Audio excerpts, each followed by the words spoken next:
I'm Izzy from Alt AZ. Thank you guys so much, Moneskin, for joining me. I really appreciate it. I know you've got a show later on, so much appreciated that you're here with us. You all look amazing. So we're excited because you're coming to Arizona Financial Theater in Phoenix, November 10th. Is that the first time you're playing in Phoenix? It is. Yeah, it is. Yes, it is. Get out. Oh, that's so cool. Okay, so we're really excited to have you. Obviously, we're huge fans of yours at Alt AZ. Our listeners are so stoked for this show. And obviously the weather's not going to be like 8 billion degrees. So you're coming at a good time. What can we expect for this show? Because it seems like you guys have a lot of antics during your performances. We do. It's gonna be fun. Like we haven't planned the exact like set list and everything yet, because now we're doing a different tour. So I guess we'll also have to find out what we'll do. But it will be fun and good for sure. Okay. Yeah. Do you tend to mix up your set list quite a lot, or do you usually tend to play the same? Oh, really? So if people see you on different tours, they're going to be seeing completely different shows and mostly different songs. Yeah. We try to differentiate. That's really awesome. I don't think a lot of bands tend to do that, so that's much appreciated. So I want to know, I saw your music video for Supermodel. You guys released it over the summer. What's one of the most fun music videos that you've made so far? Was it Mamma Mia because of all the murder? Yeah, Mamma Mia was very fun. Yeah, I think Mamma Mia is the funniest one. Yeah. Also, Wanna Be Your Slave was fun. Yeah. Okay. You didn't need to smile. It was very fun. Who came up with the concept for the music videos? Do you guys have a hand in the direction? Yeah. We all did like these two videos, especially we all like discussed it with the director, but we were very into it. Like we did everything together. That's so cool. So whose main idea was it for all the murdering in Mamma Mia? Can I ask? The murdering, I remember, was the director's first idea, and then we all picked to murder Damiano. Yeah, I was like, really? Me every time? Seriously? That's rough. That's awesome. So let's talk about your VMAs performance. First of all, I think that was the first time assless chaps have been on stage at an awards show, and hopefully that won't be the last time that happens. You guys were incredible. Your performance was amazing. Obviously, the crowd loved it. Nobody could stop talking about Victoria after your top fell off. I want to commend you for just continuing to play through it and basically saying, screw it. Did you get in trouble for that? Not trouble, but just absurd, which was more trouble for us than for them. but like the producer was happy. No, they came back, they were like, we want you back next time. Oh, that's so funny. I feel like that wouldn't have happened 10 years ago. So we've turned a new page. We try. Now, since you guys are so, I guess, like comfortable with, sharing your bodies and, being sexual and things and just kind of being proud of yourselves, which I think we need more of in the industry. Have you had any pushback by people that have told you to kind of tone it down or censor it, or have they been pretty open about it? Yeah. Oh, I don't know. I would say that like in the industry, we never had like anybody telling us not to do it, because I think they know that we were going to do it anyways. but of course, I think that like every other artist in the world, we have a bunch of haters who don't like this, but screw it. Yeah, but also like there's no one like we work with that tell us not to do it. But then like, for example, as happened at the VMAs, there's still censorship or places where we're told like to not go that far, of course. Yeah. I like that you guys tend not to follow the rules, because again, I think we need more of that in the industry.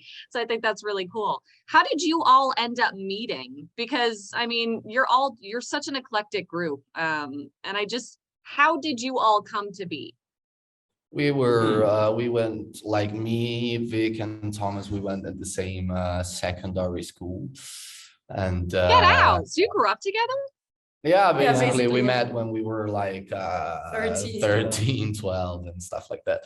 But the band actually started when we were in high school, and then we found Ethan on Facebook. It sounds funny, but it's true.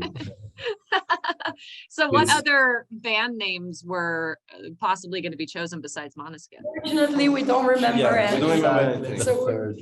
No, yeah, our first band name was The Third Room because we played in room number 3. Oh my God. Very bad. Wow. And also, me and Thomas had another band which name was Psycho Playground. So I like that. Oh, you should have come up with that. That's so rad. fuck Måneskin. Just change it. Rebranding. Oh, that's so awesome. God, I love your story. That's so cool that you all grew up together. So were your parents pretty psyched when you guys wanted to do music as a career? Because a lot of times parents can kind of be like, really? That's pretty risky. Were yours backing you pretty much the entire time? Well, yeah, I think that we've been like very, very lucky. We have all very open-minded parents, but I think that also on the other hand, we did everything in a certain way silent. We just Yeah. went to rehearsals and went playing without even telling our parents what we were doing, and then all of a sudden we were famous and they were happy. But also, I think we were very young, so it's not like we were like at a point where we had to choose, I don't know, between Yeah. going to university or playing, and then they Yeah. would have been worried. But Yeah. it was just like, we're like 15 years old, so there were nothing else we could do. They could tell us. Yeah. Yeah, I also feel that we were like pretty lucky under the aspect because not all parents, as you said, like think that this is gonna like to be the main thing you can do in your life. Yeah. But like I think because there's some like judgments behind it that are like really inside the culture, and it's not seen as a real job sometimes, which Sure, is really silly because it is a real job. A lot of people get paid a lot of money to do like this kind of job. Yep. So fortunately, our parents really believed in us and pushed us like to do and to follow our passion, which is very, I think I just found it really helpful for like the entire project and for everyone on us. It was That's very really helpful. sweet. A lot of Yeah. people don't get that. And like you said, some people don't take it seriously as a job until you make it. And then they're like, oh, But Cool. even when you make it, they think that you just go there, play 1 hour, and you're a millionaire. Exactly. But no, it's actually a very hard job. yeah. So what were some of the struggles that you guys went through before you actually got huge and started being played on the radio and everyone who knew who Måneskin was? I think the main struggle was actually to find places to play, and that allowed us to play because nobody likes upcoming bands, because we take a lot of space, because we need a lot of gear, we need drums and amplifier and all the stuff, and so everybody tend to prefer solo artist or DJ set or stuff like that.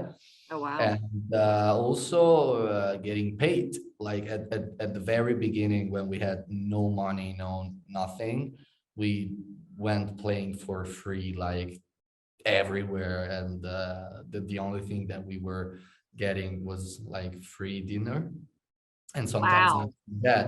So that's not very encouraging, but we just part of the game. yeah, we just kept grinding and found a way to do things without spending any money. Yeah. So what was the moment for you guys where you had made it? I don't I know. think when we put out the first album, Yeah. Okay. that you always don't really know where it's going to be, because it's the first feedback that you're gonna have. And when we put out our first album, we had great feedbacks in Italy, like especially for it being the first album. So Yeah. like then we knew that we had the chance to do something, and that if we worked with ethic and with consistency, we would have the chance to do something that matters. Yeah, I would say also when we organized our first tour Yeah. and we played our first gig in the 2018. And right? it went sold 17. out And it in, went in sold out, like yeah. 60 seconds. Yeah, it Wow. was Yeah, but That back was- in the days we saw the, like the organization and the people that want to buy a ticket for see us live. It was like, oh, for real? Yeah. Me? Exactly. And it's so- They're paying us and we're not paying them. That's amazing. So can I ask, what's the difference between doing shows in Italy and the US? Have you noticed a lot of differences, or is it kind of similar? Yeah, kind of similar, It's to kind be of honest. similar, yeah. I'd say like actually almost there's a few places where you actually notice a big difference, but like when we play around Europe or America or everything, I feel it's like almost the same because I like think Eastern countries in general, we all have kind of a similar culture. yeah, so yeah, that's yeah. why, So it's like the same, but like now we're here in Chile in Latin America, and here there's a huge difference because Yeah. they're really really crazy. Yeah. Very, yeah. No limits. Oh, that's so fun. Speaking of, you guys were at Rock in Rio and you met Slash. Yeah. So what was that like? It was sick. I mean, he was really humble and kind, and for me it was really an honor to meet him because we grew all together. I think that we grew up with Guns N' Roses, this kind of iconic band of the past. So it was, of course, for me an honor and also an incredible surprise in a positive way because it was really humble and kind. And we talk about that we have the same songs into the set list, yeah. because we play I Wanna Be Your Dog, and also Yeah. to play the on the same night I Wanna Be Your Dog. But yeah, it was amazing. I mean, That's incredible. I saw the because like I didn't get to meet him because we were all backstage, and then Thomas came back and like wearing only his socks, and he was like traumatized, and he was, I met Slash. Look at this picture, and there's Thomas like looking like this wearing socks on the top. literally a fun boy. That's so cool. Is there anyone else you want to meet, or was Slash pretty much like it for you? No, there's plenty of other Yeah, musicians no, we love that we'd like to meet. Yeah, we also met like Treco by Green Day. We met also the drummer by Guns N' Roses actually. Oh, cool. Situation at Coachella was at Coachella. Yeah, we also Rock in Rio. Yeah, also we were Rock in in the Rio. same No, hotel. like Rock in Rio. Yes, But we've also met a lot of people like, going we all meet a lot around. of people Right. around the globe, which is very cool actually. Yeah. I asked that same question recently to another band who said that they don't want to meet other people in the industry because they're afraid that they won't be nice and it'll like ruin their image for them. Okay, fair enough. I get that as well. Never Yeah, exactly. meet your idol. Yeah. Disappointed. No, but That's it the first depends. rule. Yeah, that's No, this man. kind of truth. That's Like, I the don't know. rule. But all the depends. people we met, it was never just. Yeah, all the people we met. That's were good. nice. But it's like sometimes it's like, I don't know, idolize someone too much and you expect I don't know what, then of Right. course you want. You always, But it's just normal people, so like. yeah, you just have to know that they're humans and they can have a bad day. Yeah, that's true. That's a good way of putting it. Well, I know you guys have a lot to do today. November 10th, Arizona Financial Theater. We cannot wait to have you in Phoenix for your very first time. We feel honored that you're coming. So thank you so much and enjoy your show tonight in Chile. Have fun. Thank you guys. Yeah, thank you. Bye.